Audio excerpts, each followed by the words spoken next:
Isang maalab na pagbati sa lahat ng ating mga viewer dito sa Pilipinas, sa The Netherlands, at sa iba pang panig ng mundo. Sabay po tayong napapanood via Zoom and via FB Live sa page ng Paaralang JMS. Ang Paaralang Jose Maria Sison ay isang plataforma para sa edukasyon ng bagong alyansang makabayan na may layunin itong magtalakay ng mga MLM classics at iba pang mahalagang aralin. Mga napapanahong may hangarin itong mapataas ang pampulitikang kamulatan ng mga mamayan upang mahimok itong kumilos para sa progreso at kalayaan ng ating bansa. Sa kasalukuyan, hinaharap pa din natin ang paglutas ng pandemyang COVID-19, mga isyung pangkalikasan gaya ng paglip ng ban sa pagmimina, at ang agawan ng teritoryo sa West Philippine Sea sa pagitan ng China at ng ating bansa. Mga mahalagang isyu na magandang pagdiskusyonan. China. Kapag narinig mo ang salita China, maraming bagay ang pumapasok sa isip mo. Narin yung virus o yung COVID-19 sa partikular, bakuna, West Philippine Sea, bullying, mga komunista, o yung 100 years ng CCP o CPC, sina Xi Jinping at si Chairman Mao Zedong at marami pang iba. Parehong positibo at mga negatibo. Halos nasa paligid lang ang impluensya, produkto at kulturong China sa mga Pilipino. Bakit ko sinasabi ito? Dahil ito ang magiging laman ng ating question and answer webinar na sasagutin walang iba ng ating mahal na profesor na si Jose Maria Sison ngayong araw na may pamangat na China, sosyalista noon, imperialista ngayon. Para bigyan tayo ng mas malamang overview at kahalagahan ng ating topic ngayong araw, April 25, ay ibinibigay ko na ang spotlight sa chairman ng bagong alyansang makabayan o Bayan Metro Manila na si Raymond Palatino. Hi Mong, kamusta? Ay, salamat Joy. Kamusta at pagbati sa iyo saka sa mga nakikinig sa atin.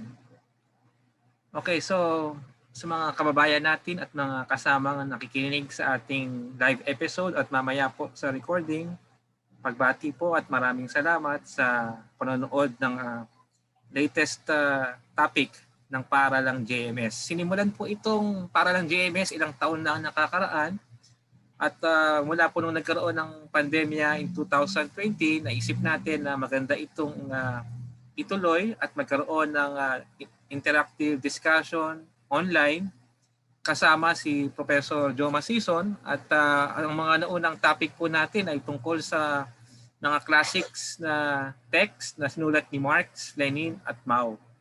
At para po ngayong linggong ito, ang topic natin ay napakahalaga dahil tinutukoy niya yung analysis natin sa China. Tulad ng nabanggit ni Joy kanina, 100 years na ang Communist Party of China. Marapat ba na ipagdiwang ito sa panahon na kung saan ang China ay isang superpower, tinitingnan bilang isang bully dito sa Asia? At marami tayong mga isyong pwedeng ibato. Tulad nga itong sigalot sa West Philippine Sea, itong aggression niya at bullying sa isang bansa tulad ng Pilipinas. Kaya mahalaga po itong webinar na ito kasi gusto nating ilinaw kung ano ang China ngayon at ano yung socialist China noon. Ano ang legacy ng socialist construction sa China sa pamumuno ni Mao Zedong. Ano ang pwede nating makuhang aral dito sa socialist construction phase ng China at ano yung nangyari sa China mula nung panahon ni Deng Xiaoping hanggang sa kasalukuyan na ang pamunuan ay si Xi Jinping. Sa maraming airport po, nagulat yung maraming mga nagpupunta sa iba't ibang bansa. Meron ng Xi Jinping thought na binibenta na mga parang Little Red Book ni Mao, no? At kamakailan may balita na may away daw sa loob ng Communist Party of China dahil nagsalita yung dating leader laban kay Xi Jinping. Pero sa webinar na ito, gusto nating ma-address yung mga mahalagang issue. Tulad ng nabanggit ko nga kanina, ano ang socialist China noon at ano yung imperialist China ngayon at ano ang dapat nating attitude dito.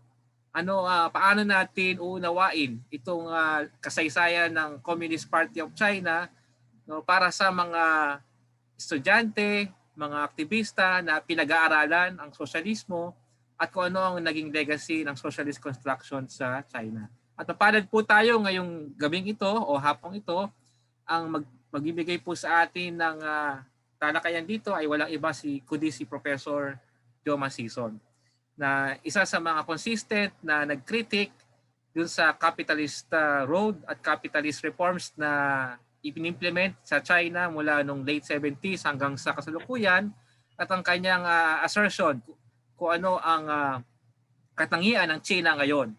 Kaya po maraming salamat muli sa ating mga lumahok sa ating webinar sa hapong ito. Gandang gabi po. Maraming salamat, Mong. Muli ang topic ng ating webinar ngayong araw ay China, sosyalista noon, imperialista ngayon.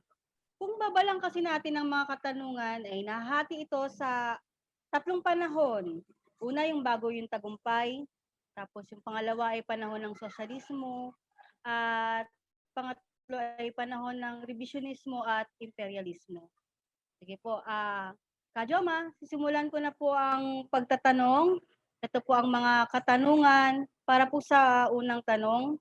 Ano ang kalagayang panlipunan at internasyonal na nagbunsod sa pagkakatatag ng Partido Komunista ng China? Ano ang pagkakapareho kaiba sa pagtatayo ng kanilang partido, pati na rin ang hukbo sa mga Ruso? At sa pamamagitan ng revolusyon ng 1911 sa China, naibagsak ang dinastiya ng Qing at naitayo ang burgis na Republika ng China noong 1912 sa ilalim ng pamumuno ni Sun Yat-sen. Subalit pinagtaksila nito ni Yuan Shikai na nagdeklara na sa sarili na emperador ng China.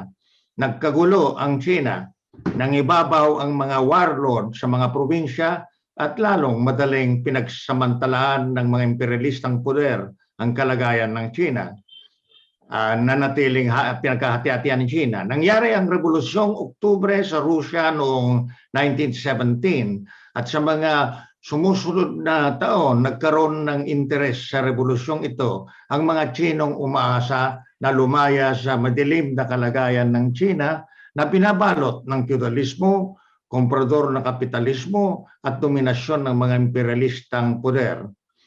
At kagyat na may interes si Lenin at ang mga Bolsheviko sa China mula sa pagtatayo ng Comintern noong Marso 2019, may balak na itong ipaabot ang revolusyong proletaryo sa China. Noong Mayo 1919, pumutok din ang kilusang Mayo 4 sa hanay ng mga kabataang Chino para labanan ang pagangkin ng Hapon sa mga konsesyon ng Alemanya alinsunod sa desisyon sa Versailles sa Pransya ng mga poder na nanalo sa World War I. Pagdating ng Hulyo 23, 1921, may mga abanting elemento na sa China na galing sa intelihensya ng petit bourgeois intelligensya na naghangad na maging komunista at magtayo ng Partido Komunista ng China. Nagtipon sa Shanghai ang 12 Chino na nangangatawan ng mga 57 kasapi para buuin ang Partido Komunista ng China.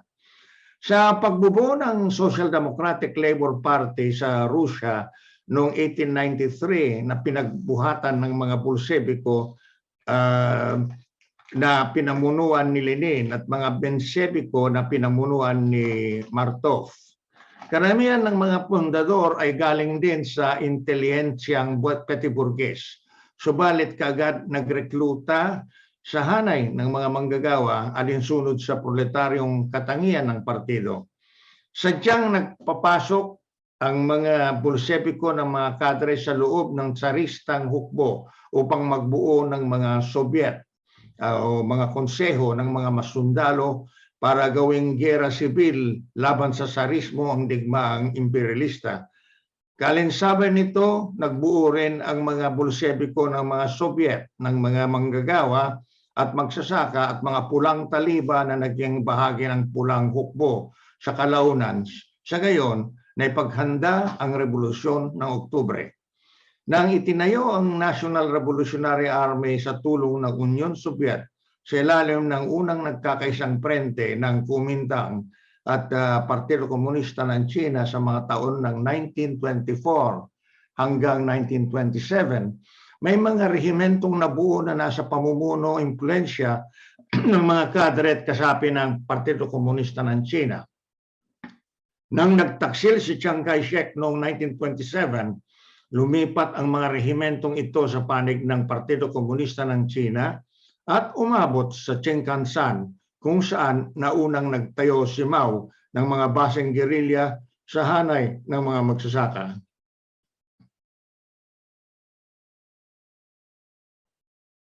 Marami pong salamat. Para po sa ikalawang katanungan, maaari niyo bang ilahad paano isinulong ng PKT ang nagkakaisang prente sa iba't ibang usapin? Usapin ng lupa, relasyong PKT-KMT o Partido Komunista ng China at Kuomintang, usapang pangkapayapaan, usapin ng kalunsuran o kanayunan at panahon, iba't ibang sibil, gera laban sa Hapon at pagtatayo ng bagong republika. Nagkaroon ng unang nagkakaisang prente ang Kuomintang Yun po at yung Partido ikalawang Komunista. katanungan natin. Nagkaroon ng unang nagkakaisang prente ang Kuomintang at Partido Komunista ng China laban sa mga Northern Warlords at ilinunsad nila ang ekspedisyong Pahilaga, Northern Expedition, noong 1926 hanggang 1927.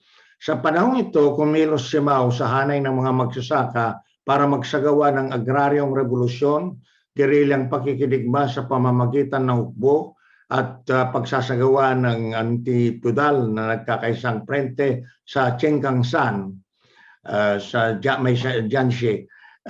Pinamunuan ni Mao ang pag-aalsa sa anihan ng Taglagas ng 1927. Nagtayo siya sa Jiangxi ng Soviet ng mga manggagawa at magsasaka at hukbo ng mga manggagawa na tinangkang sirain ng Kuomintang sa pamamagitan ng mga kampanya ng pagpapalibot. Tinalo ng Partido Komunista ng China ang mga unang tatlong kampanyang ito at lalong lumakas ang Partido Komunista ng China. Subalit, nangamba ang mga revolusyonaryong base dahil sa pakikialam at pagkakamali ng mga sugo ng Comintern, ang grupo ng 28, at napilitang gumawa ang Partido Komunista ng China ng mahabang marcha patungong Yenan noong 1935. Nagkaroon ng ikalawang nagkakaisang prente ang Kuomintang at Partido Komunista laban sa Hapon magmula 1936 hanggang 1945. Sa pagpapalaki at pagpapalakas ng pulang hukbo, ginamit ang estratehikong linya ng pagpapalibot sa mga kalunsuran mula sa kanayunan. Dumaan ang proseso ng digmang bayan sa tatlong estratehikong antas ng depensa, pagpatas at opensa. Rinespeto ang kasarinlan at mga karapatan ng mga pambansang minorya. Sa gayon, nahimok silang lumahok sa digmang bayan. Nang nagapi at nag-surrender ang mga Hapon at natapos ang World War II, pumayag ang Partido Komunista ng China na makipag-usap sa Kuomintang tungkol sa kapayapaan sa Chongqing noong 1945. Subalit, ang ginusto ni Chiang Kai-shek ay maggera sibil. Natalo ang Kuomintang sa gera sibil noong 1946 hanggang 1949. Sa gayon, naitayo ang Republika ng Bayang Chino sa October 1, 1949. Okay, salamat po. Muli, sabay po tayong napapanood sa Bio Zoom at Bio FB Live. May mga katanungan po at komento, maaari nyo pong i-post sa ating chat box sa Zoom at sa comment section ng ating FB Live. Pagpapatuloy po ng ating katanungan para po sa ikatlong katanungan, ano ang itsura ng gobyernong bayan? Pagpapatakbo ng ekonomiya gawaing pangkultura at gawaing internasyonal sa panahong hindi pa sila ang state in power. Sa panahong hindi pa naitayo ang Republika ng Bayang Chino noong 1949, may sistema na ng gobyerno ng mga mamamayan sa mga revolusyonaryong base. May mga organo ng kapangyarihang pampolitika sa pamumuno ng Partido Komunista ng China sa lahat ng antas. Nakasalig sa batayang alyansa ng mga uring manggagawa at magsasaka. Pinatakbo nito ang ekonomiya, gawaing pangkultura at gawaing internasyonal. Kaya kung nung nakapang-agaw na ng kapangyarihan sa mga lungsod at sa kabuuan ng China, madali nang magtayo ng Republika ng mamamayan ng China.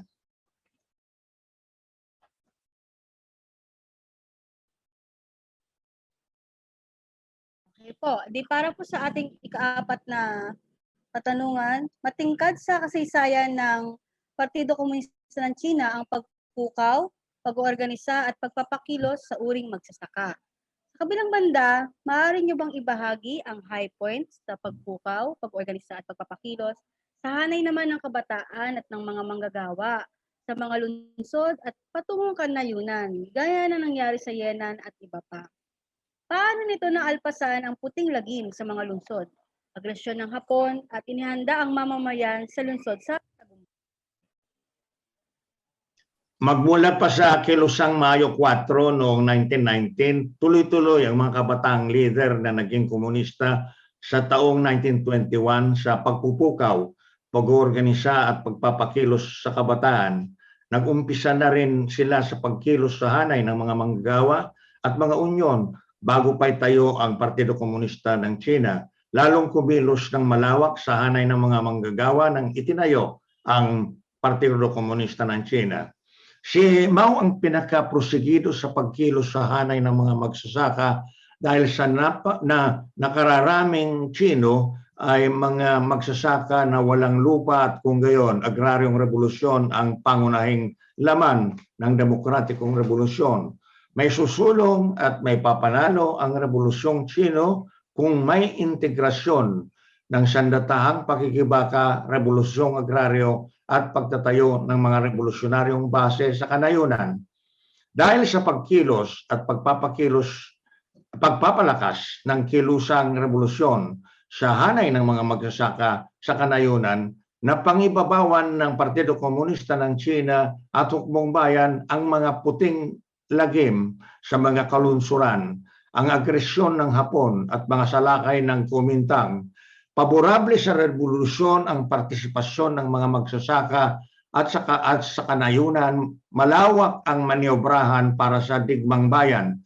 Sa kanayunan, pwedeng lumaki at lumakas ang maliit at mahinang hukbong bayan sa pamamagitan ng estratehiya at taktika ng digmang gerilya at digmang makilos na regular. Tama po, no? Sa anumang laragan, lugar at pagkilos, napakahalaga ng pag-organisa, pagmumulat at pagmumobilisa sa hanay ng mga mamamayan. At para naman po sa ating ikalimang katanungan, sa panahon ng sosyalismong Chino, ano ang naging lagay ng mga sumusunod?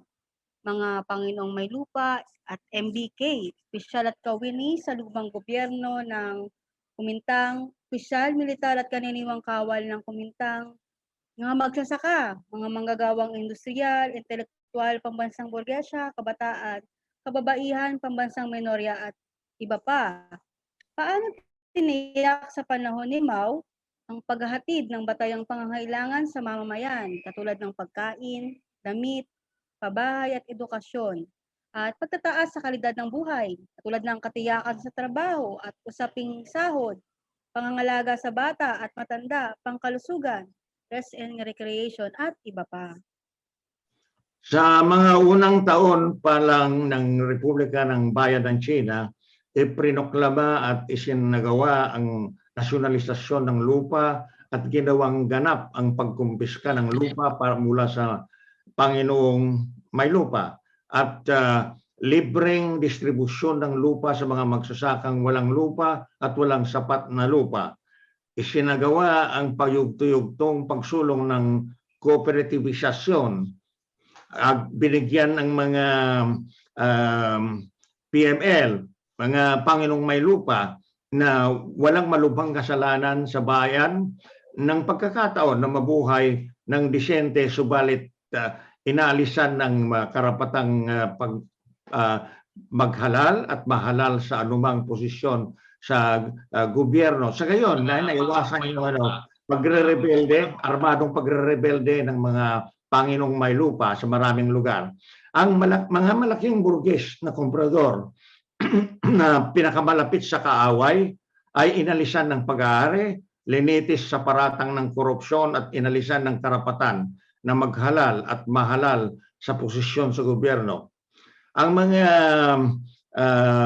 malaking burkis na komprador na nagbigay ng tulong at nakipagtulungan sa kilusang revolusyonaryo ay binigyan ng pagkakataon na maging pambansang burges alinsunod sa mga patakaran ng sosyalistang estado at pinayagang ipasok ang kapital nila sa korporasyon ng estado at pribadong kapitalista. Ito ay isang transisyonal na hakbangin. Mas mabuti na ito kaysa lumayas sila at ialis nila yung kapital nila mula sa China. Yun ang lohika ng pagbibigay ng konsesyon sa mga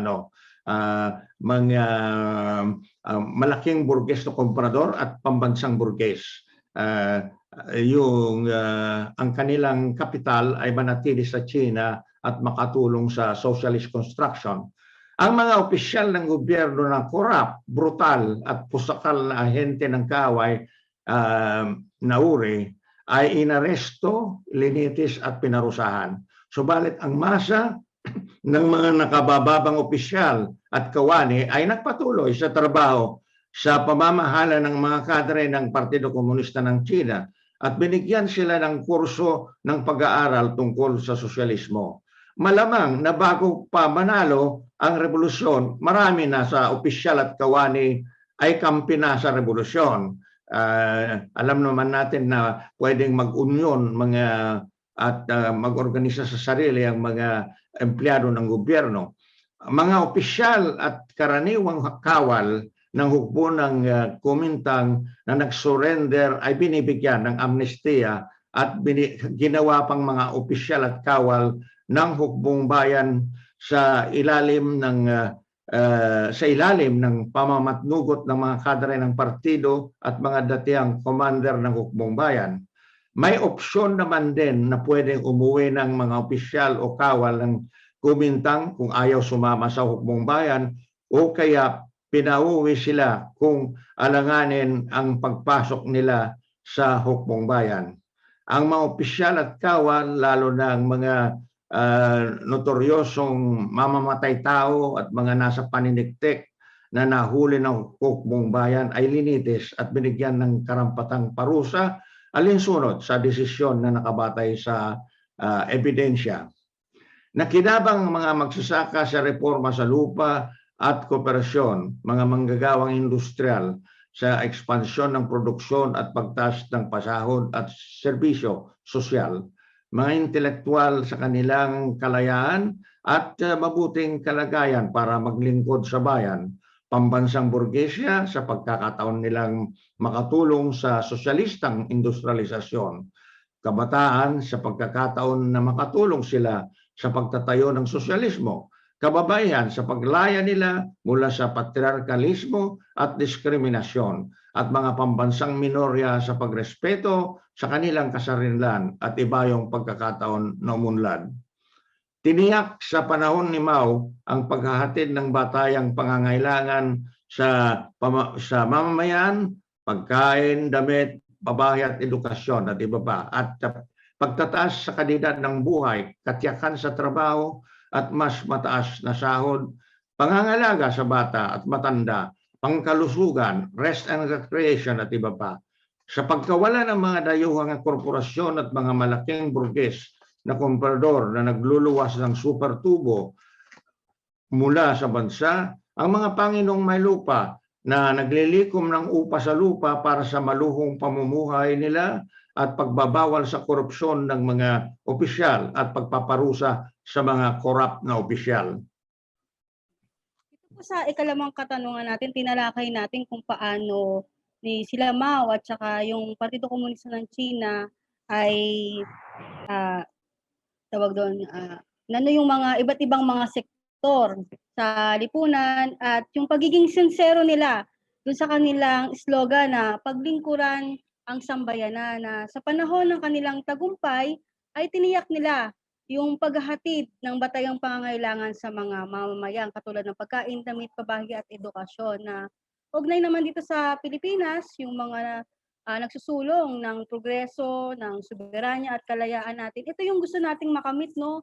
Lalo na ngayong panahon ng pandemya, no? At maaari din nating iugnay sa nangyayari sa community pantry na kung saan yung mga tao na lang din ang nagtutulong-tulungan dahil dun sa kapalpakan at kapabayaan ng ating gobyerno. Okay, sige. Para naman po sa ating ika-anim na katanungan, paano naman po hinarap ng sosyalistang China ang mga samot-saring kompleks na usapin sa pagpapatakbo ng bagong estado? Nakapulob dito yung paglutas sa sakit na dala ng lumang lipunan, gaya ng adiksyon sa opyo, prostitusyon, pamumulubi, mga bilanggo sa komunang krimen, korupsyon sa burokrasya, mga epidemya, economic at political sabotage ng Kumintang, panggigipit kapwa ng mga US at revisionistang Unyong Sobyet, mga natural calamities, pangangalaga sa kalikasan, mga border disputes sa karatig bansa at pagharap sa gawaing internasyonal, party to party, people to people at diplomatic relations. Sa pagbalangkas ng sa imperialismo, katulad ng mga national liberation movements at dekolonisasyon ng Afrika.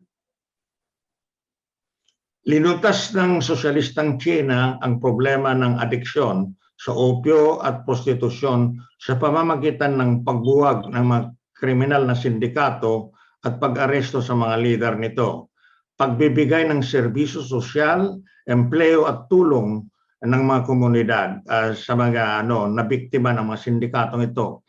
Tungkol sa pamumulubi, binigyan ng trabaho ang mga may kayang magtrabaho, ayuda at panggagamot sa may sakit. Tungkol sa mga bilanggo sa komun na krimen, binibigyan ng pagkakataong magbago at magtrabaho, liban na lang kung dapat maximum security detention dahil sa mabigat na kasalanan. Pinarusahan ng mabigat ang korupsyon sa burokrasya at ang economic at political sabotage ng KM ng Kumintang. May mga exemplary execution sa mga pinakamalaking mga bulok na opisyal, no, para makita ng mga tao at mga mismong opisyal sa gobyerno na seryoso ang Partido Komunista sa paglipol sa korupsyon, no? Sinusugpo ang mga epidemya sa pamamagitan ng kooperasyon ng mga tauhan sa pangangalaga sa kalusugan at mga komunidad. Pinapakilos ng partido ang masa para labanan ang panggigipit kapwa ng US at revisionistang Union Soviet, para tugunan ang mga natural na kalamidad, tuparin ang pangangalaga sa kalikasan at bantayan ang mga border at malutas ang mga alitan sa karatig bansa.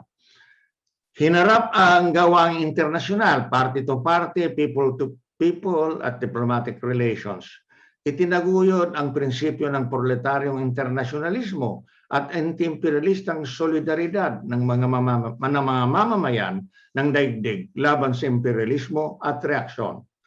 Nagbalanggas at nagbuo ng hanay o frente ng mga mamamayan ng Asya, Afrika at Amerika Latina para ipaglaban at ipanalo ang pakikibaka nila para sa pambansa at panlipunang kalayaan.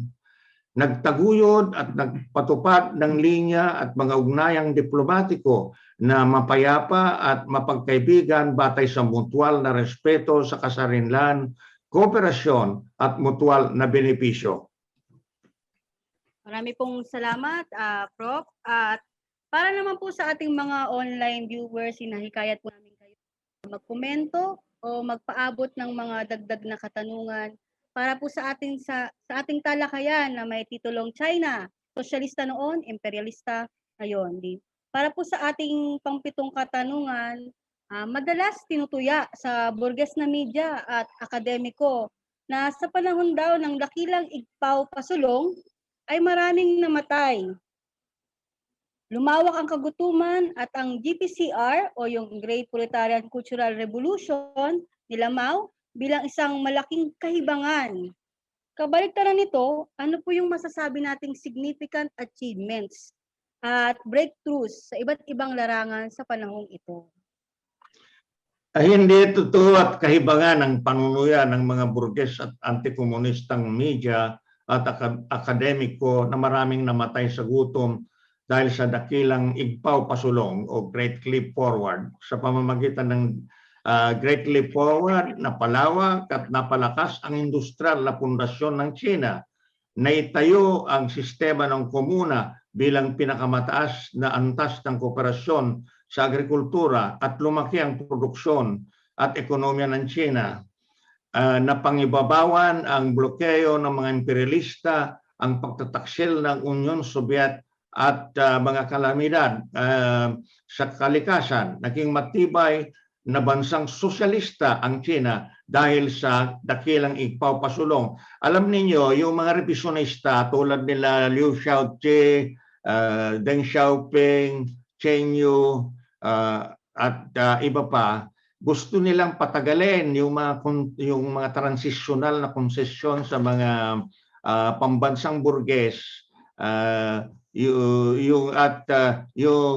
gusto rin panatilihin yung ekonomiya ng mayamang magsasaka. Kung gayon, dahil sa Great Leap Forward, pinatibay ang sosyalistang katangian ng China. Alam ninyo, yung interes na kinakabig ng mga burges sa pamamagitan ng state-private corporation ay 25%. Kaya sa neto. Kaya malaki-laki rin yun. Kaya ang ginawa na reform sa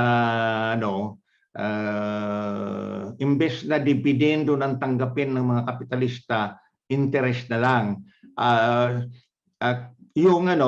Dahil sa patakaran na yon, galit mga burges at sinasang-ayunan naman sila ng mga revisionista. Ayan ang mga naghigante laban sa patakaran ni Mao sa mga 1976 lang, no? Pwede na tayong tumuloy sa susunod na tanong. Okay po, marami pong salamat, Professor Jose Maria Sison. Post muna po tayo sa mga katanungan.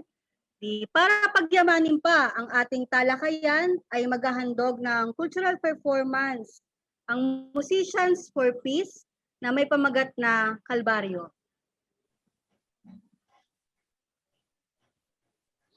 Dali lang, ayos ka lang yung video. Sige po. At sa ating pong mga tagapakinig at tagapanood ay maaari po tayong maglagay ng ating komento sa ating chat box at sa comment section sa FB page.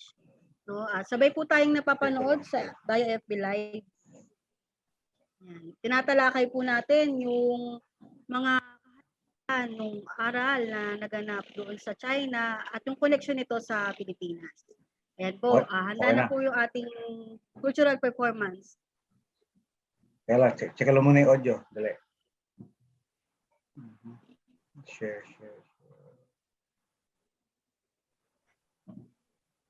Okay. May intermission? Oo. Okay. Ang intermission ay for 4 minutes. Okay.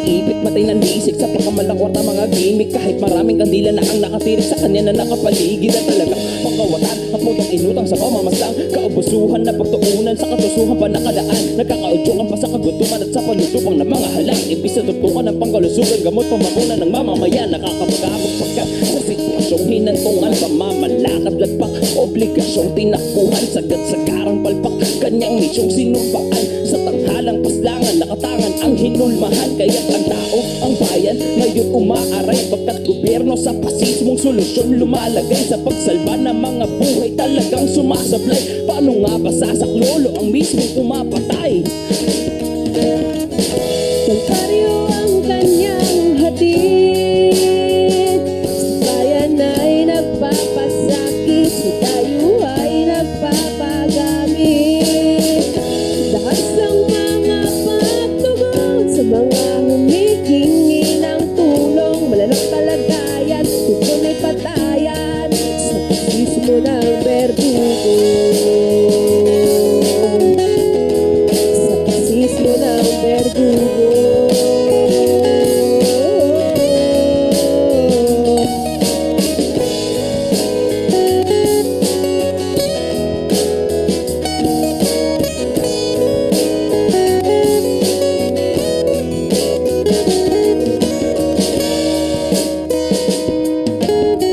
Wala na ba kayong konkretong plano? Nag-isang taon na tayong ganito.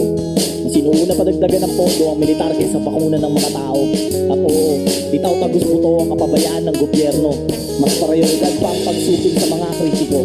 Mas na ayuda at bakuna ang inuna, abay nag-golf at tumakbo. Ano pa ito? Di ba solusyong medikal, bakit dahas ang tugon ng estado? Kami pagod na sa Pangulong puro lamang awa. Lungkot-lungkutan, daig pasad boy, may paiyak-iyak pa. Eh yung pananagutan mo sa bayan, di bubuhay na nawala. Mga pamilyang lumuluwa sa oplantukang mo, patista ka. Sa pagpapakatuta na mihasa itong Pangulong pabaya. Astang siga, tiklop sa China, panayang sahod sa imperialista. Kaya't makatwiran ng kumilos, sama-samang umalsa. Hanggang sa makamit ang kalayaan at ang silangay pumula. Hanggang sa makamit ang kalayaan at ang silangay pumula. Kalkaryo ang kanyang hatid, sa bayan ay nagpapasakit, sa tayo ay nagpapagamit. Dahas ang mga pagtugon sa mga humihingi ng tulong, malalang kalagayan, tutunay patayan sa pasismo ng berdugo. Sa pasismo ng berdugo.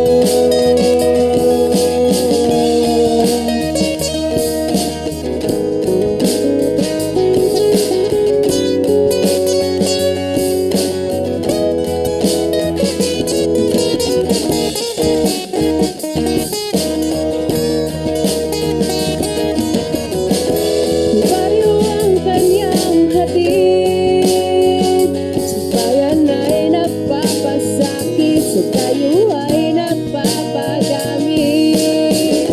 Dahas ang mga pagtugon sa mga humihingi ng tulong, malalang kalagayan, tutunay patayan sa pasismo ng berdugo.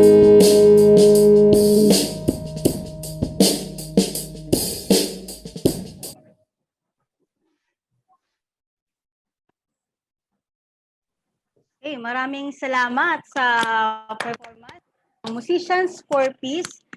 Pinalala muli na yung ating pagtalakay sa naganap sa China noon at hanggang sa kasalukuyan ay hindi nalalayo dun sa kalagayang panlipunan ng Pilipinas. Meron pa po tayong natitirang 6 na katanungan. Nasa pang-8 katanungan na po tayo sa kasalukuyan. Okay po, Prof, ito po yung ating ika-8 katanungan. Gaya ng paglalagom ni Marx sa Komuna ng Paris at ni Mao sa ekonomiyang Sobyet, ano naman po ang inyong paglalagom sa sosyalistang konstruksyon at GPCR sa China? Ano kaya ang maaaring gawin para mapanghawakan ang mga positive lessons at ang negative lessons na naman ay hindi mauulit sa hinaharap sa mga bansang magtatagumpay uli sa sosyalismo? Dapat maunawaan natin na tama ang proletaryo at sosyalistang linyang tinahak ng China sa panahon ng rehabilitasyon at rekonstruksyon. Sinabayan pa yun ng Korean War, no? Sa panahon ng batayang sosyalisasyon ng ekonomiya ng China at sa dakilang igpaw, pasulong at sa kilusang ng sosyalistang edukasyon at Great Proletarian Cultural Revolution. Sa mga yugtong ito, lumitaw ang mga wastong patakaran at implementasyon ng sosyalistang revolusyon at konstruksyon at lumantad din ang mga revisionistang taksel na nagpanumbalik ng kapitalismo sa China. Kinailangan ang Great Proletarian Cultural Revolution para sa puspusang paglaban sa revisionismo dahil sa impluensya ng Unyong Soviet at dahil sa panloob ng mga burges na sangkap at tendensya sa China. Inilantad ng GPCR ang mga nagtataguyod ng revisionismo at landas ng panunumbalik ng kapitalismo. Maliwanag na matagumpay ang Cultural Revolution sa mga taon ng 1966 hanggang 1971 na itakda ang tamang linya laban sa mga revisionistang nasa kapangyarihan at naibagsak sina Liu Shaoqi at Deng Xiaoping sa pamamagitan ng mga kabataan na pulang taliba o Red Guards. No? Bunga ng Shanghai Commune na itakda ang 3-in-1 system sa mga revolusyonaryong komite bilang organo ng kapangyarihang pampolitika. Ginawa ring modelo ang konstitusyon ng Anshan bilang patnubay sa mga uring manggagawa at sa kilusang paggawa. Matapos na mabiyak ang kaliwa sa akusasyon kay Lin Piao na gusto niyang maging presidente ng China at may pakana siyang assassinate si Mao at si Lin Piao at buong staff niya ay namatay o pinatay. Ibinalik si Deng Xiaoping sa matataas na posisyon bilang Chief of Staff ng PLA, ng People's Liberation Army, at iba pa. Sa 1972, dumalaw na si Nixon sa China sa mga taon ng 1972 hanggang 1976, nagamit ng mga revisionista at antisosyalista ang tugalian sa pagitan ng China at Union Soviet para ikawing ang China sa US sa ngalan ng modernisasyon, makakapitalistang reforma at pagbubukas at integrasyon sa US at pandaigdigang kapitalistang sistema. Tulad sa pagkagapi ng Komuna ng Paris, napatunayan na pwedeng magsabuatan ang internasyonal na burgesya para puksain ang mga proletaryong revolusyonaryo. Napatunayan ng matagumpay na kapitalistang kontrarevolusyon ni Deng Xiaoping ang katotohanan na may mga revisionistang taksil sa loob ng Partido Komunista ng China at Estado na hinarap ng Cultural Revolution sa ilalim ng teorya at praktika ng patuloy na revolusyon sa ilalim ng makauring diktadura ng proletaryado sa pamamagitan ng kultural na revolusyon upang bakahin ang revisionismo, pigilin ang panunumbalik ng kapitalismo at konsolidahin ang sosyalismo.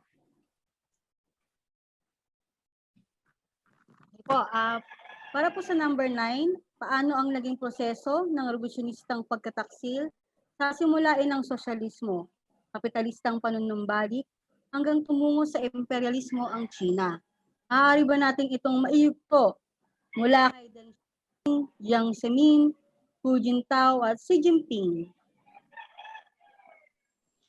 Dahil sa kutsabahan ng mga oportunistang kanan at sentrista, nagtagumpay si Deng Xiaoping at mga kasapakat niya sa pagsasagawa ng kudeta noong 1976. Laban sa kaliwa at sa Cultural Revolution, nagkaisa ang mga dating salungat sa dakilang igpaw pasulong. Inaresto at ikinulong mga kadreng tapat sa GPCR o Cultural Revolution. Inalis sa partido ang lahat ng itinuring na maka-Cultural Revolution. Ipinahayag na ganap na katastrofe ang Cultural Revolution. Binaklas ang sistema ng komuna ginawang pribado ang maraming industriya sa kanayunan at kalunsuran. Ibinukas ang mga bangko ng Estado sa mga dating malaking kapitalista ng China. Binayaran uli ang mga war bonds na dating binili ng mga kapitalista at binayaran na matapos ang gera. Gumawa ng mga batas para pumasok ang puhunan ng US at ibang bansang imperialista at nagsabwatan ng US at China sa pagsasamantala sa murang paggawa ng Chinong proletaryado. Magmula huling bahagi ng 1976, lalo na magmula 1978 na isagawa ni Deng Xiaoping at mga kasabwat niya ang panunumbalik ng kapitalismo sa China. Pinawalang sala si Liu Shaoqi noong 1980. Nagsabwatan ang mga malaking burges sa mga sektor ng Estado at pribado. At mga bilyonaryo nito ay nagkaroon ng kontrol sa partido, Estado at ekonomiya. Nagawa nilang pangunahing magkapartner ang US at China sa pagpapairal ng neoliberal na globalisasyon magmula ng dekada ng mga 1980. Marami pong salamat. Para po sa ating ikasampung katanungan, ano ang masasabi nating namumukod na karakter ng imperialismong Chino kaiba sa tradisyonal na imperialistang bansa sa kanluran? Sino ang mga malalaking kumpanyang Chino, Estado, pribado, ngayon sa usapin ng industriya, komersyo, pagbabangko at pamumuhunan? Laganap sa China ang digitized payments mula QR code hanggang facial recognition, e-commerce at bagong venture sa digital currency. Ano kaya ang magiging papel ng mga bagong inobasyon nito sa patuloy na kapitalistang akumulasyon at krisis ng kapitalismo?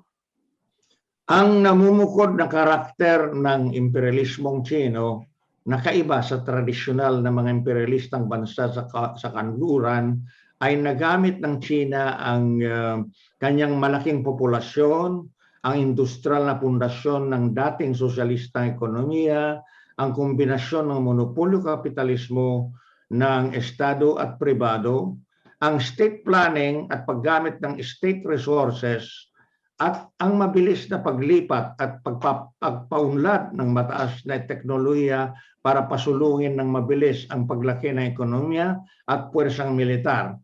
Magkasabay at magkakoordina ang mga monopolyong korporasyon ng Estado at pribado sa industriya, komersyo, pinansya at pamumuhunan. May mga monopolyong korporasyon ng Estado sa lahat ng mayor na bahagi ng ekonomiya ng China. Mga monopolyong korporasyon ng Estado ay laging may kaugnay na monopolyong korporasyon na pribado at nagbebenta pa ng sapi sa malalaking kapitalista. Kayo na ang bahalang tumingin sa listahan ng 500 na pinakamalaking pribadong korporasyong Chino. Banggitin ko na lang ang 10 pinakamalaking ang 10 korporasyon na pinakamalaki ang kapital. Huawei sa elektronika, Pacific Construction Group, Amer International Group sa metals, Henry Group, Chemica, Country Garden Holdings, Real Estate, Evergrande Group, Real Estate, Legend Holdings, Electronica, Gome Holdings Group, Retail, China, Banque Company, Real Estate, at Geely Holding Group, Motoring. Ang kapital ng Huawei na pinakamalaki ay 858 billion yuan o $126 billion at ang Geely naman ay 330 yuan. Ang 10 pinakamalaking pribadong bangko ng China ay China Merchants Bank, Industrial and Commercial Bank of China, Bank of China, Agricultural Bank of China, China Construction Bank, China International Capital Corporation, Bank of Communications, Shanghai Pudong Development Bank, China CITIC Bank, and China Minsheng Bank. Ang mga sumusunod ang 5 pinakamalaking pribadong insurance company: China Life Insurance Company, Ping An Insurance Group, China Pacific Insurance Group, People's Insurance Company of China, at New China Life Insurance. Mismo ang gobyernong Chino ngayon ang nagsasabing 30, sabi nila 70% na ang sakop ng pribadong kapitalismo sa ekonomiya, 30% ang sakop ng mga korporasyon ng Estado, pero mga pinaka-estratehiko na bahaging ekonomiya ang kung saan yung mga state corporations. Okay po, marami pong salamat, Prof, sa pagsagot dun sa ika-10 katanungan at sa pag-i-input pa ng mga 10 na may pinakamalaking kapital at 10 pinakamalaking pribadong bangko ng China at yung 5 pinakamalaking pribadong insurance company. Maraming salamat sa pagbigay ng update at inputs. Para naman po sa ating 11 katanungan, ito po, mas ilalapit pa natin yung katanungan sa kalagayan ng Pilipinas. No? Sinasabi sa online sources na ang konsepto ng 9-dash line ay sa panahon pa ni Mao o maaga pa rito sa panahon ng Kumintang. Ngunit hindi naman ito humantong sa agresibong pag-angkin sa West Philippine Sea. Ano ang batayan at pagtingin nyo dito? Ngayong lumalakas ang presensya ng imperialistang China sa WPS, ano ang dapat gawin ng mamayang Pilipino at ang daigdig kaugnay dito?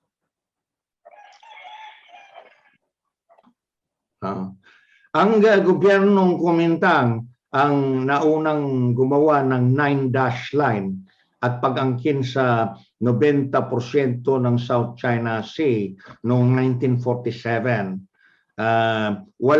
Walang ganitong pag-angkin sa panahon ni Mao. Noong 2009 lamang nag-umpisa ang People's Republic of China na gumamit ng 9-dash line para angkinin ang South China Sea kaugnay ng alitan nito at Vietnam tungkol sa Paracels. At pagkatapos, gumawa ang China ng agresyon sa Pilipinas sa pag-agaw ng mga maritime features, mga RIPS, sa Exclusive Economic Zone hanggang Territorial Sea sa West Philippine Sea para gumawa ng mga artificial na pulo na may katangian ding mga base militar. Sinira pa ang marine environment at inaangkin ang mga marine at mineral resources sa palibot. Lumalabag ang China sa soberanya at maritime rights ng Pilipinas sa Exclusive Economic Zone at Extended Continental Shelf nito sa West Philippine Sea. Lumalabag ang China sa UN Convention on the Law of the Sea at sa 2016 judgment ng Permanent Arbitration Court na pabor sa Pilipinas at laban sa walang batayang pag-angkin ng China. Dapat ipagtanggol ng Pilipinas at sambayanang Pilipino ang sovereign at maritime rights at iabla ang China sa UN at sa iba't ibang husgado para umalis sa mga sinakop na maritime feature at magbayad ng rent sa pagsakop at danyo sa pagsira ng kalikasan. Dapat kunin ng sambayanang Pilipino ang solidaridad at suporta ng mga mamamayan ng daigdig tungkol sa isyu. Itong gunggong na presidente ng Pilipinas, si Duterte, taksil at duwag at estupido. At gusto niyang palitawin na kaya niyang lokohin ang mga mamamayang ang sambayanang Pilipino. Sinabi niya kung ang China daw, kung hanggang fishing lang ginagawa, okay lang sa kanya. Hayop yan. Ang China nagtayo na ng mga base militar, hindi lang fishing ang inaangkin, kundi yung mineral resource, mga $26 trillion worth of natural gas and oil resources na nasa ilalim ng West Philippine Sea. At sinasabi pa niya, basta fishing lang kayo, huwag kayong mag-explore, okay lang sa akin. At kung mag-explore, magsabay, pagkatian ang iaahon ninyong mineral resources. At sinabi niya, walang opsyon kundi maggera. Torpe ito, pati yung mga dapat mas matalino sa kanya na nasa Foreign Department, Foreign Affairs, yung kung sa Security Council hindi ka pwedeng umasa doon, pero sa General Assembly pwedeng may resolution. Sinabi ni Carpio, pwede kumuha ang Pilipinas ng resolusyon laban sa mga panghihimasok ng China, at malaking bagay 'yon. At pagkatapos pwede kang maghabol ng compensations, pwedeng yan, may resolution tungkol sa pag-alis ng China sa sinakop na lumalabag sa UNCLOS at saka sa desisyon ng Permanent Arbitration Court. At pagkatapos, tulad sa kaso ng US ship na yung nabahura sa Tumbataha Reef, hindi pa nakapaningil ang Pilipinas ng danyos sa pagkasira ng marine environment doon. Pagkatapos sa panahon na inuukupan ng China ang mga dapat hindi niya ukupuhin, in violation of lumabag sa batas, international law, dapat magbayad ang China ng upa. So malaking amount yan. At yung ang China may mga financial and real assets sa mismong US at sa iba't ibang country sa Europe. Pwedeng habulin yun. Pwedeng habulin para yun ang panggagalingan ng iba pambayad ng China sa mga sa upa at mga danyos dahil sa pinsala na ginawa sa marine environment. Kaya itong si Duterte torpe, sadyang torpe tungkol sa kapakanan ng sambayanang Pilipino, pero tuso pagdating sa personal na pakinabang ng pamilya at mga kroni niya sa pakikipag-ugnayan sa gobyerno ng China at sa mga pribadong kriminal na sindikato na Chino, hanggang sa drug smuggling at yung smuggling ng mga bigas at iba pa. Yung kasabwat si Duterte diyan siya kumikita. Kaya itong pumuposturang honest laban sa korupsyon, siyang pinaka-corrupt. Itong umaastang siya ay kalaban ng drugs, ay siya ngayon ang supreme drug lord. Yan ang kalagayan ng Pilipinas. Kawawa sila, nasa ilalim sila ng isang manggagancho, isang swindler na walang alam tungkol sa anumang problema, paglutas sa anumang problema, kundi manakot at pumatay. Ang kanyang paboritong linya sa paggawa ng patakaran ay kill, kill, kill at gumawa ng mga repressive measures laban sa mga makabayan at progresibong puwersa.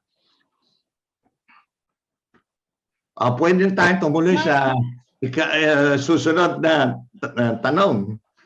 Okay po, sumasang-ayon po ako sa lahat ng sinabi niyo, Professor Jose Maria Sison, tunay na walang silbi, palpak at tuta si Duterte mismo at ang buong rehimen nito. Hindi na natin maaasahang tumindig pa sa usapin ng teritoryo at soberanya ng ating bansa. Tayo-tayo na lang talagang mamamayan ang titindig at lalaban para sa ating mga karapatan. Kahit sa ibang bansa, umiingay na yung usapin ng West Philippine Sea. Marami ng mga foreigner ang nagsasalita kung paano binubuli ng China yung ating bansa. Si Duterte, bully lang talaga ito sa mga mas maliliit sa kanya. Katulad ng pambubuli niya sa Facebook page ng Paaralang Jose Maria Sison. Ginamit niya pa yung mga DDS at Army Troll para masuspend tayo. Pero hindi tayo magpapapigil, patuloy po tayo sa pagmumulat at pag-oorganisa para sa mga mamamayan, para sa pag-unlad po ng ating bansa, no? Bully siya sa mga mas maliliit sa kanya, si Duterte, pero bahag naman po yung buntot sa mga kagaya ng China. Kaya muli, no, sumasang-ayon po ako sa lahat ng sinabi ng ating tagapagsalita na tayo-tayo na lang po talaga ang titindig para sa ating mga karapatan. Dahil wala tayong maaasahan sa palpak na gobyernong ito. Di para po sa ating ika-11 katanungan, ika-12 po, ano ang prospect ng socialist renewal sa China sa kasalukuyan? Nababalita sa nakaraan na may mga estudyante ng Peking University na nagsusumikap na seryosong aralin ang Marxismo. Balik-aralan si Mao at aktwal na sumanib pa nga sa mga manggagawa sa mga pabrika para makipag-aralan at makipamuhay. May posibilidad din ba ng balkanisasyon gaya na nangyari sa dating Unyong Sobyet sa gitna ng mga usapin sa Xinjiang at sa Hong Kong? May iba't ibang prospect ang China dahil sa papatinding kontradiksyon ng US at China, pwedeng lumakas o humina ang China bilang imperialistang kapangyarihan o kaya parehas silang manghina dahil sa palalang krisis ng labis na produksyon ng sistemang kapitalista at mutual na siraan ng dalawang imperialistang poder.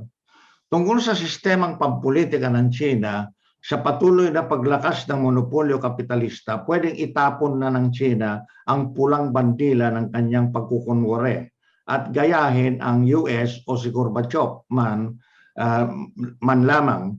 Pwede ring magipit ng krisis ang China at lumitaw ang pasismo sa desesperasyon ng malaking burgesya. Alam ninyo, mag-elaborate ako tungkol dun sa alitan ng China at US kung paano masira ang China. Ang China may surplus capital na linaro bilang bansang imperialista. Yung surplus na nakuha sa American market ngayon tinitibag na ng US yon. So ibig sabihin yung ginagamit ng China na basihan ng kanyang pagpapautang sa loob ng China at sa kalabas, mababawasan.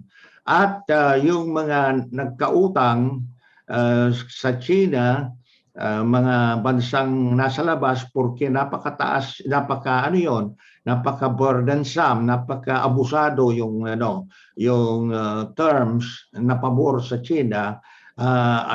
Pwede silang mag-default, no? May mga bansang nagde-default na, yung bang pumapalag na.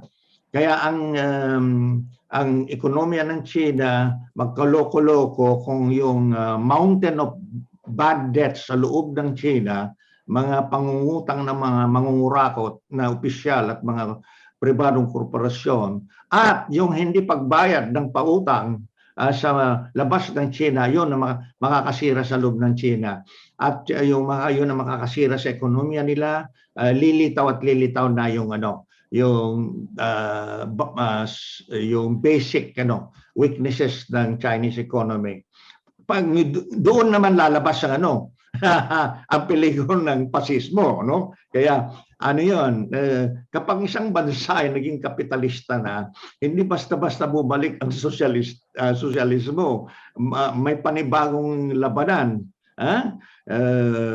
May isang panibagong demokratikong labanan ng uring proletaryado para may balik nila ang sosyalismo. Kailangan talunin nila yung pasismo kung lumitaw.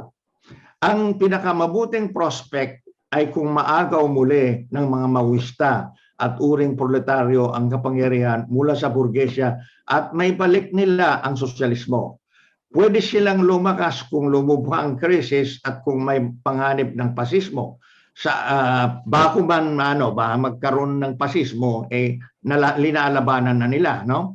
Sa abot ng aking nalalaman, may mga grupong mawista at lumalakas ang kanilang kilusan at sinisikap ng Estado na sugpuin sila. Okay po, para po sa ating huling katanungan at pwede po tayong mag-open forum mamaya kahit sa mga current events ay pwede po nating itanong sa ating tagapagsalita.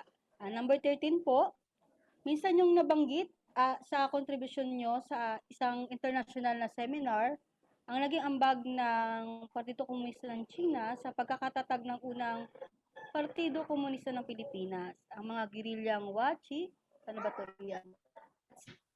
Muling tatag na partido. Lahat ng ilang historical details nito, Filipino-Chinese pa lang nagngalang ito, Mercado Chong Koyap, na naging general ng Newport Army na Tubong Chaong, Quezon.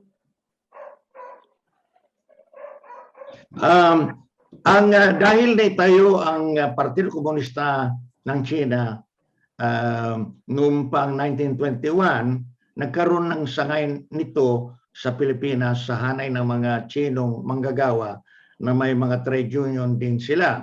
Alam niyo sa ano yan, before the war, ano yan, maraming mga manggagawang Chino na empleyado ng mga kapwa nilang Chino na kapitalista, lalo na mga 1930s, ano? Marami yung Chinese workers na pumasok sa Pilipinas.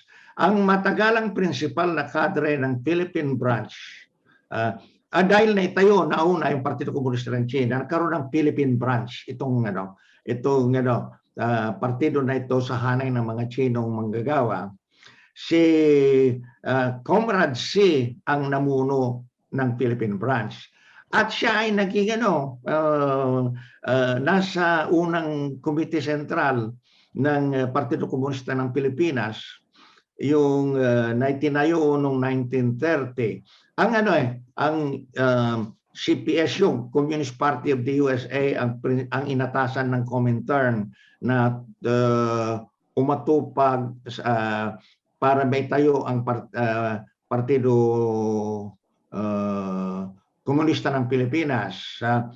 Malapit si Comrade C kay Crisanto Evangelista na pundador ng Communist Party, na magkakilala ng dalawa yon bilang leader ng mga manggagawa.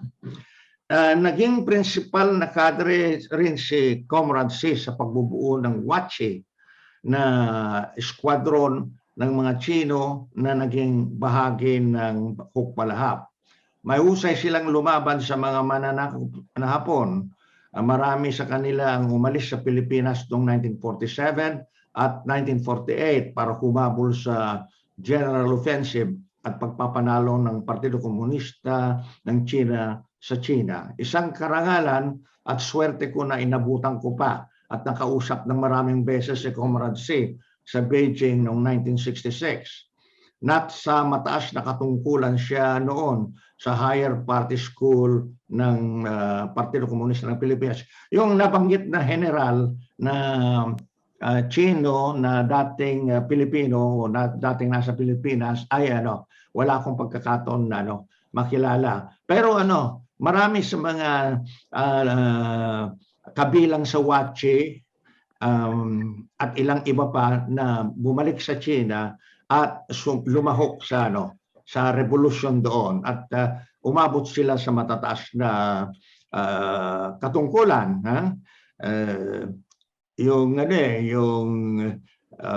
Sa iba't ibang larangan,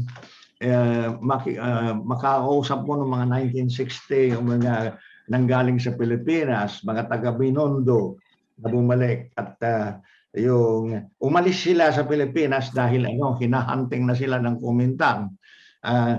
Pagkatapos gusto rin nilang makalahok sa Revolusyong Chino, kaya sila ay umalis. At saka may may anti-communist witch hunt din na ginagawa ng reaksyonaryong gobyerno ng Pilipinas sa sulsul ng US at Kuomintang, kung kaya marami sa kanilang umalis. Okay po, marami pong salamat, Professor Jose Maria Sison, sa matyagang pagsagot sa ating mga inihandang katanungan para sa question and answer ngayong webinar. Pasok na po tayo sa ating open forum. Meron po akong mga pinorward sa chat box na katanungan mula sa ating mga viewers dito sa Zoom. At kung wala pong yung iba po, kung wala pong tanong ay pwede rin naman pong mga komento o karagdagan na may kaugnayan po sa ating topic ngayong araw. Okay po, okay na po tayo, Prof, sa ating open forum.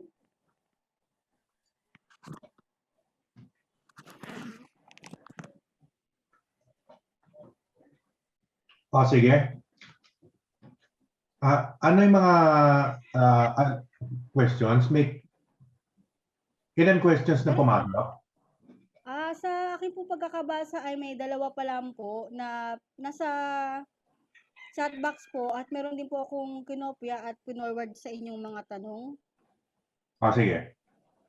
Sige po. Ang una pong katanungan, may kinalaman po ba ang China sa nagaganap na Myanmar?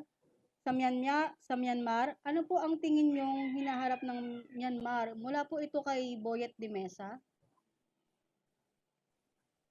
Question 1. Question number 1. Tungkol sa relasyon ng China at Myanmar, militarya ng China at ng Burma, o Myanmar, at yung kasalukuyang militar na gobyerno na sumira sa democratic process sa Myanmar, may sweetheart deal yan sa China. May sabwatan yan at yung alam niyo malakas nung araw malakas yung People's Army na pinamumunuan ng Partido Komunista ng Burma o Myanmar. Pero sa ilalim ni Deng Xiaoping pinagbawalan niya yung ugnayan ng Komite Sentral na nakabase sa China at yung hukbo na yon. Pero nanatili yung hukbo doon. Sa panig parang naging hukbo na ng minoridad, no? Kasi sa Myanmar maraming hukbo diyan ng mga minoridad. May balanse sa pagitan ng militar. Yung military may tradisyon na kinikilala na may papel sa pagpapalaya ng Myanmar mula sa Hapon at pagkatapos sa Britanya. Ngayon ang China walang sinasabi tungkol sa golpe de estado na ginawa ng mga reaksyonaryong militar. At kung yung sweetheart deal nila para kontrolin yung revolusyon ng Burma at kontrolin at supilin ang lahat ng armadong puwersa ng mga minoridad, nagpapatuloy. So ang Myanmar din kuha niya yung suporta ng ilang ASEAN countries. Dito sa pag sinabi ko Myanmar ngayon, yung Myanmar ng mga militarista. Ngayon, umaalsa ang mga mamamayan, no? Pagkatapos lalong sumisigla ang mga armadong puwersa ng mga minoridad. Mga mga umaabot siguro ng 20 grupo yan. Ang pinakamalaki yung sa ilang lugar.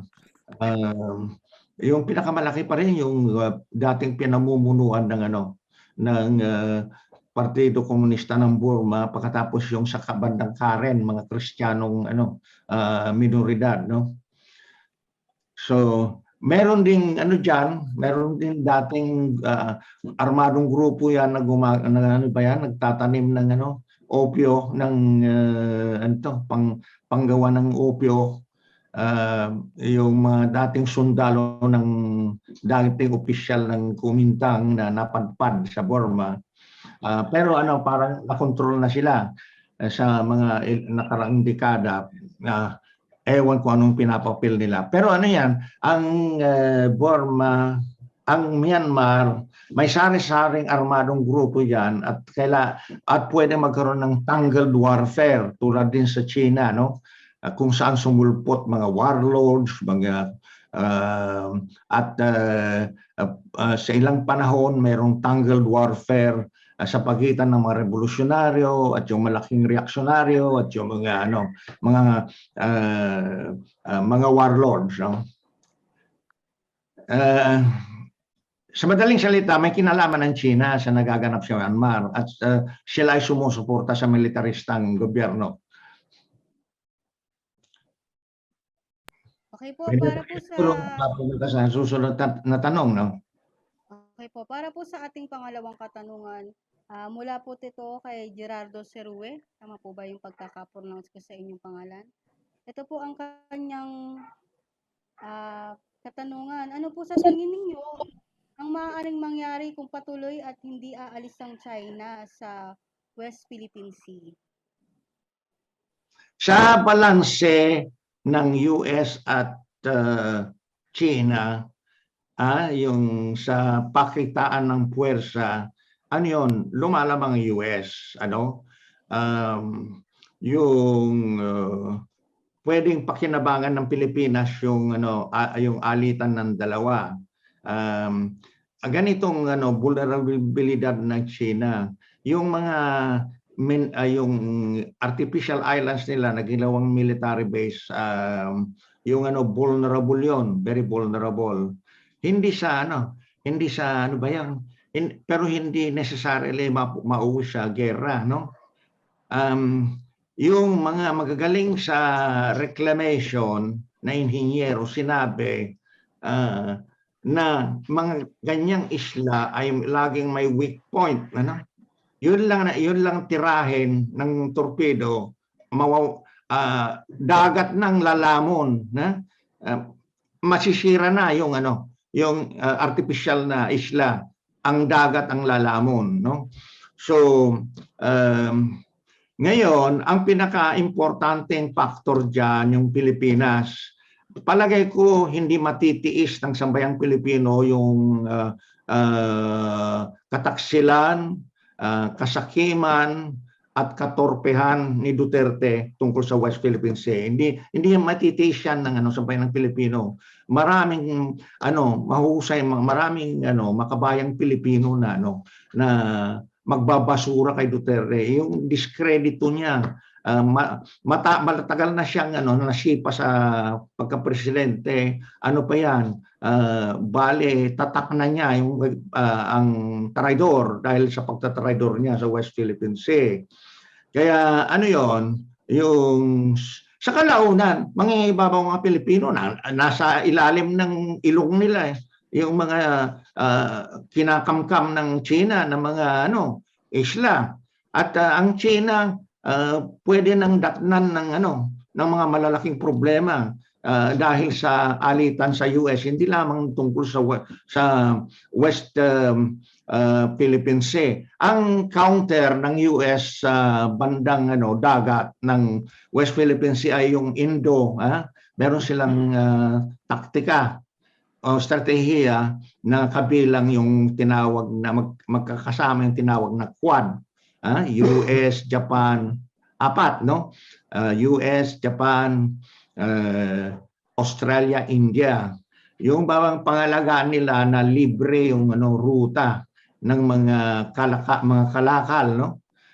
From the Pacific to the Indian Ocean. Kaya yung Indo-Pacific route.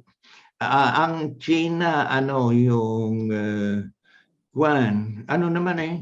yung bagamat lumaki na yung military power ng China, pa rin malayong inferior sa kapangyarihan ng US. At saka yung pero ang makapagpigil sa dalawang imperialista na magkaroon ng tuwiran at puspusang gera yung ang magkabilang panig may nuclear weapons, no? Pwede silang magsiraan ng grabe, kaya iiwas sila diyan. Maraming intermediate actions na magiging mabisa kung hindi lang taksil ang supposedly na mamahala sa Pilipinas. kung ang Pilipinas ay yung gagawin, yung sinabi ko na, maghabol, kumuha ng resolusyon sa General Assembly para ideklara na lumalabag ang China, ano yun? Malaking bagay yun. Kung sa Nicaraguan case, noon binabaliwala ng US yung ano yun, nag-abla ang sa UN General Assembly ang Nicaraguan government sa ilalim ng Sandinista na yung mga kontra at yung paglalagay ng mina sa Nicaragua ay illegal against international law. Sa kalaunan umatras ang US dahil sa mga resolution na yon. At yung may mga assets ang China sa loob ng ilang imperialistang bansa tulad ng US na pwedeng habulin. Kung maalala ninyo, paano pinilit ng mga abogado ng human rights, mga biktima ng human rights violation sa Pilipinas, paano sila naghumabol ng kabayaran bilang compensation sa human rights violations? Yung mga pera ni Marcos na sa Swiss bank ay nahabol sa pamamagitan ng paghahabol sa mga branch ng Swiss bank sa loob ng US. Kaya ang Swiss government napilitan sinabihan yung bangko ibigay yan. Kaya yung pera ni Marcos, yung ninakaw ni Marcos na idineposito sa Switzerland ay primero nalipat sa Singapore tapos umabot sa Pilipinas. Yun ang magagawa, yung may mga assets ang China na pwedeng habulin ng Pilipinas. Pero ang nasa interest naman ni Duterte, paano magnakaw, paano makinabang, paano makakuha ng suhol mula sa China at sa mga paano niya may pagpatuloy yung mga kriminal na ugnayan niya sa mga Chinese triads. Yan ang wala sa utak niya yung interest ng sambayan ng Pilipino. Yun ang problema.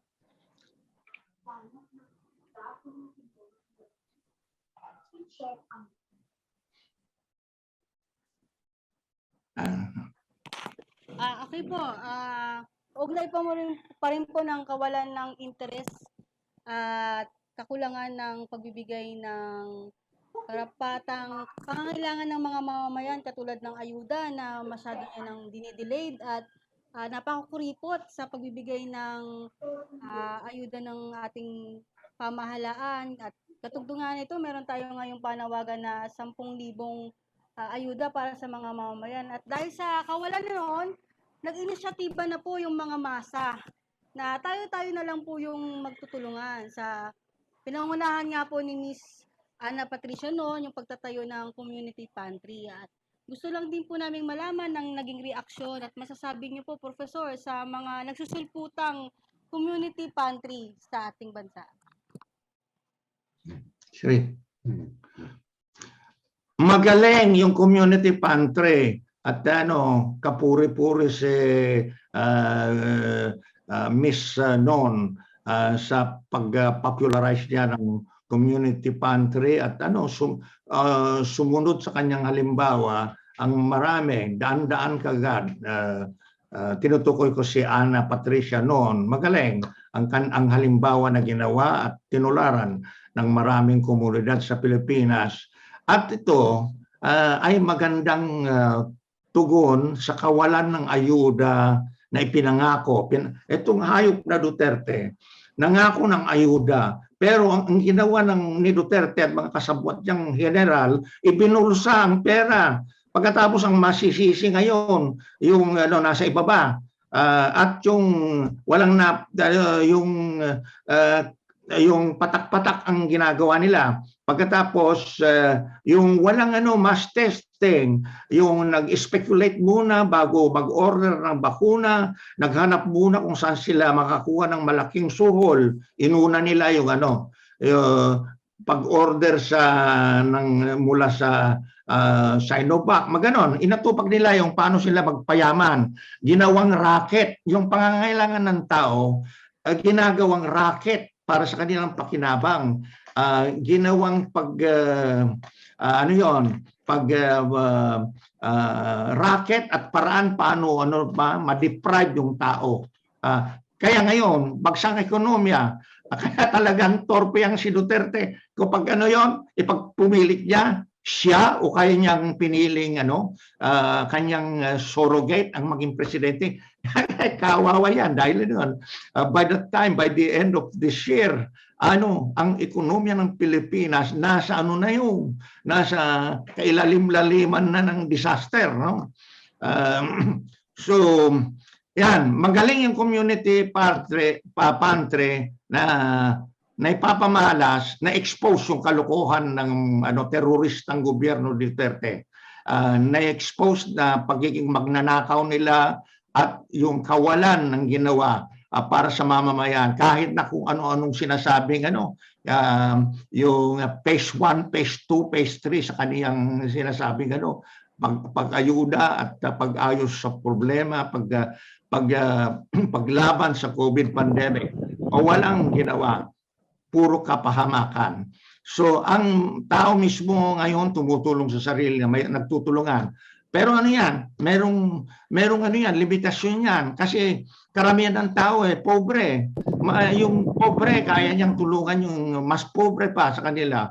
Pero bagsang ekonomiya, laganap pang walang trabaho, may limitasyon. Aalsa ang mamayang Pilipino kapag nakikita nila yung mangilan-ngilan na nasa gobyerno, sila ay nagpapasasa sa kapangyarihan, sila ang nagnanakaw ng dapat napunta sa sambayanang Pilipino. Okay po, marami pong salamat, no? Tayo-tayo na lang yung nagbabayanihan at nagtutulungan. Kung minsan, kung sino pa yung walang-wala, siya pa yung mapagbigay talaga. Di para po sa ating ika-4 na dagdag na katanungan, ito isa rin po sa mga binuli sa pananalita ni Duterte, si Justice Carpio. Gusto po namin malaman, ano po ba yung masasabi ninyo sa bagong tatag na One Sambayanan ni Justice Carpio? Mabuti ang pagtatayo ng isang sambayanan, paano ba bigkasin, isang bayanan ni Justice Carpio. Matitino ang kanilang sinasabi. Lalo na sa issue ng West Philippine Sea, yung korupsyon sa gobyerno at iba't iba pang mahalagang issue. Ang kabutihan nito sa mahabang panahon, si Duterte nasusolo niya yung yung palagay na kanya ang lahat ng konserbatibo sa Pilipinas. Dahil yung Liberal Party, dahil sa gawing trapo, naglipatan. Yung mga leader ng Liberal Party, naglipatan kay Duterte. Si Duterte, ilan lang yung ilan lang PDP laban na supposedly sumusuporta sa kanya sa Kongreso. Pero naglipatan yung mga Liberal Party na may hatot yung Liberal Party. Kaya si Duterte binubuli niya lagi itong si Leni Robredo sa palagay na siya na lang at sa tabi niya naman si Trillanes. Ibig sabihin ini-small niya atong dalawa. Ngayon, merong isang bayan. Magandang meron yan. Formidable kasi mga matitinong tao naririyan. At mas mabuting meron yan kaysa wala. No? Anino ng Liberal Party. Anong silbi noon? Kung yung karamihan ng mga leader ng Liberal Party lumipat. No? So, ngayon, merong oposisyon na mapapaniwalaan at matinong sinasabi at yan ang pwedeng pagbubuhatan ng magandang programa. Dapat panindigan ng mga makabayan at progresibong puwersa ay magkaroon ng malapad o malawak na nagkakaisang hanay para ma-isolate at madaling ibagsak itong itong imbing na rehimen ni Duterte. So magandang magandang pangyayari na meron ng significant opposition mula sa hanay ng mga konserbatibo at sinasamahan pa sila ng ilang progresibo. Marami pong salamat at para po sa ating huling katanungan, ano po yung dapat maging tindig ng mamamayang Pilipino sa lumalawak na pananakop ng China sa ating Special Economic Zone ng Pilipinas habang nananatili ang US military? Ang katanungan po ay mula kay Tanya Devi. Dapat ang mapagpasya talaga yung mamamayang Pilipino. Sila ang sa kalaunan sila ang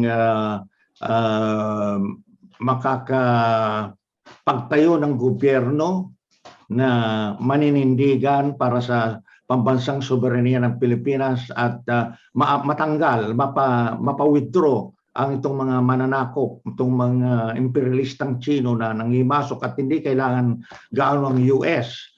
At ito alam niyo yung reaksyonaryong gobyerno ng mga malaking komprador at sendero na sunod-sunuran sa US. Ang problema diyan, inuutusan nila yung militar. Bagamat ang militar karamihan ng sundalo niya galing sa uring manggagawa at magsasaka. Yung may nasa ilalim sila ng rule of obedience, rule of discipline and obedience.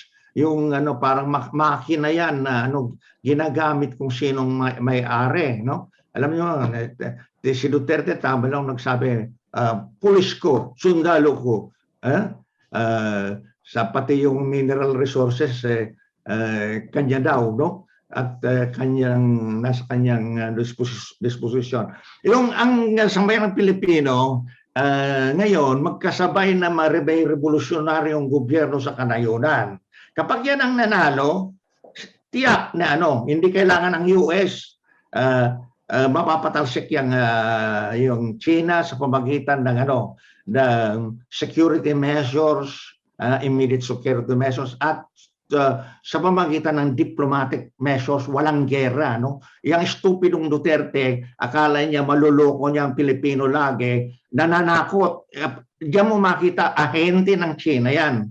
Siya yung nananakot para sa China na manggegera ang China. Pero yun, ang labas niya, utusan ng China para manakot sa sambayanang Pilipino. Ngayon, kung may revolusyonaryong gobyerno ng Pilipinas, walang problema.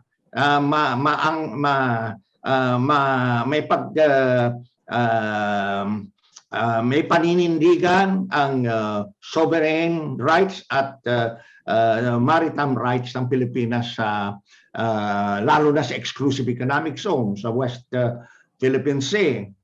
At kung naman, may less than a revolutionary government but better than the government of Duterte, ayan, may posibilidad na makagawa ng mga karampatang hakbang para yung matigil itong panghihimasok ng China. Naman yan sa open sea at saka kahit na sa ibabaw ng West Philippine Sea, may right of innocent passage and sa larangan na yan pwedeng yung mga ibang bansa tulad ng Quad at iba pang bansa na ayaw na kontrolin ng China yung West Philippine Sea, pwedeng pang-counter, pang-neutralisa sa China. So, yun? Importante yung diplomatic maneuver at saka diplomatic action dahil ang Pilipinas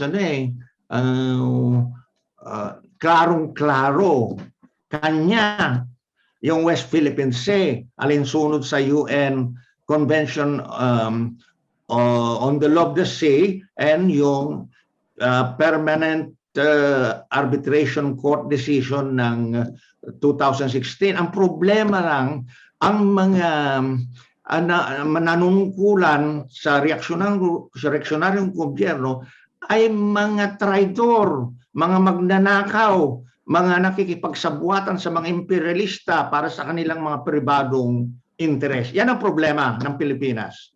Kaya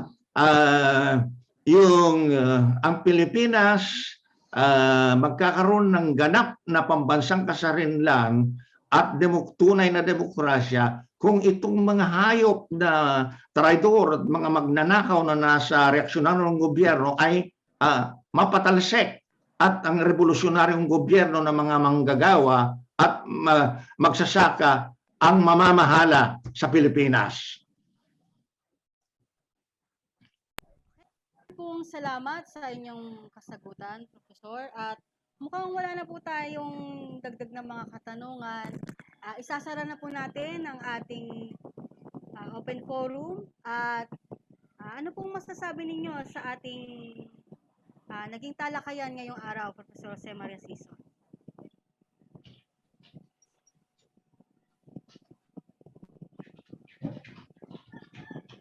Pwede na po nating isara ang ating programa.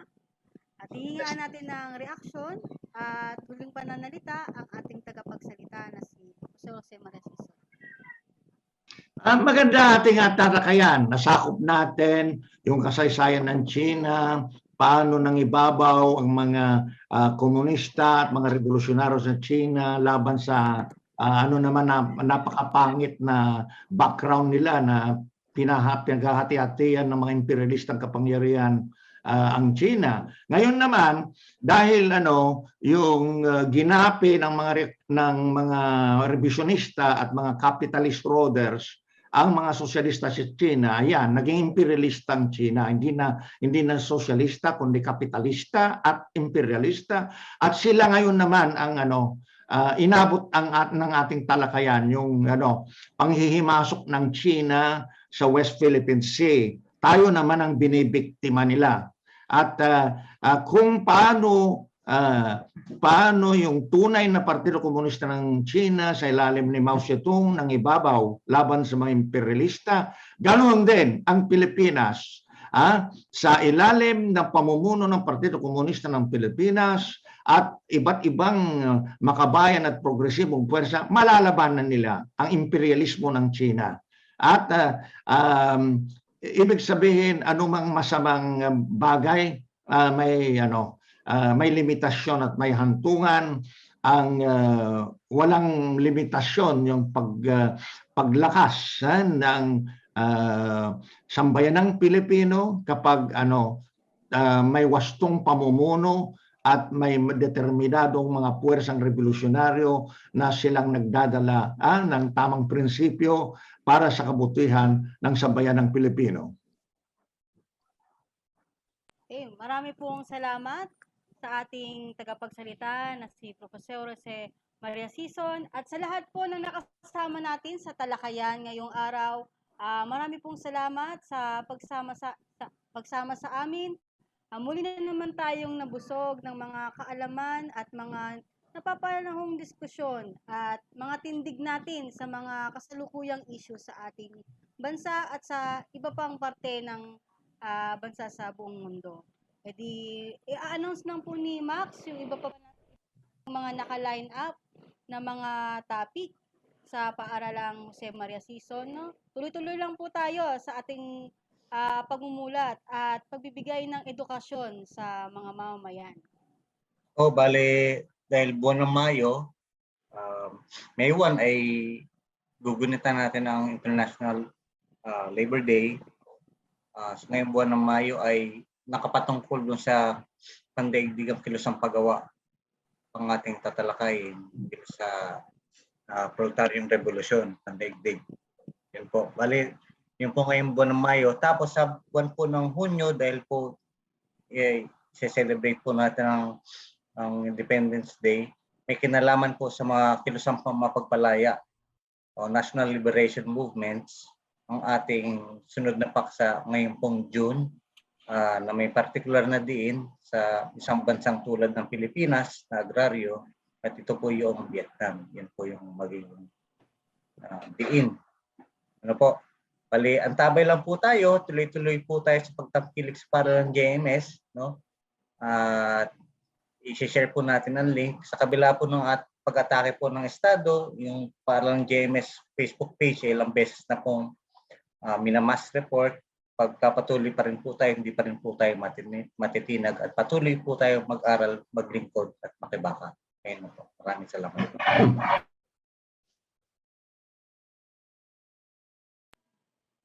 Maraming salamat po sa lahat ng dumalo, sa iba't ibang mga organisasyon at individual na nakiisip po sa atin. Salamat po, Kajoma. Sa mga nagbahagi po ng inyong mga katanungan, maraming pong salamat. Maraming salamat po. Maraming salamat din. Ang video po natin ay ipopost din po natin, no, sa ating YouTube channel. Antabay na lang po tayo. Salamat po. Okay, salamat. Magandang gabi. Tapos Okay, na po tayo. Okay. Counting down. 5, 4, 3, 2, 1. Paalam. Maraming salamat sa lahat ng dumalo.